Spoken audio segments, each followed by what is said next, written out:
अस्सलाम वालेकुम भाई। मेरा नाम शबनम, मैं बेवा हाँ, मैं शेखपुरे बोल रही हूँ। मेरे 4 बच्चे ने, मैनू 11वीं दफ़ा 10,000 रुपया मिले। जिस भैन भरा ने भेजे ने, अल्लाह पाक उन्हें तंदरुस्ती देवे। मैं बहुत खुश हाँ। मैनू इन्नी आस उम्मीद है कि मेरे छोटे छोटे यतीम बच्चे ने, मैं बड़ा तुहाडे तो खुश हाँ। अल्लाह पाक तुहाडी तंदरुस्ती देवे, बच्चों की तंदरुस्ती देवे। अल्लाह पाक तुहानू बहुत ज़्यादा देवे भाई। अल्लाह पाक तुहानू इन्ना को देवे कि सारी दुनिया तो भी तुहाडी घर दौलत आवे। ढीक होंदी है। मैनू इन्हां पैसे की बहुत ज़्यादा ढीक होंदी है। मैं घर दे बिल भी तारनी आ, लकड़ियाँ वगैरह भी लियानी आ, कपड़े बच्चों के भी लियानी आ, बैग पेंसिलां भी लिया के आनी इन्हां पैसों नाल। बड़ा मैं खर्चा घर दा पूरा कर लैनी आ। पैसे मैं बड़े सांभ सांभ के रखनी आ, जित्थे मैनू जरूरत पैंदी मैं उत्थे उत्थे लानी आ।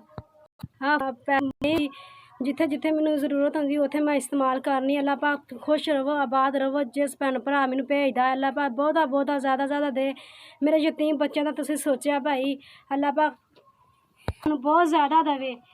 मैं तो बहुत खुश हूँ। मैनू मसले हल कर सकनी। आटा वगैरह सौ चीज़ मैं लिया के इस्तेमाल करनी आ भाई। मैनू इन्हां पैसे की बहुत ज़्यादा पैंदी, ये पता ने मैनू बहुत खुशी होंदी है। तुहां मेरे यतीम बच्चों के हत्थ धरिया भाई। तुसां मेरा बड़ा सोचा, इंज अपने भैन भरा नहीं करदे जिन्ना तुसीं साडा सोचा। यतीम बच्चों का बड़ा तुसीं हत्थ रखेआ। अल्लाह पाक बहुत ज़्यादा तुहानू देवे।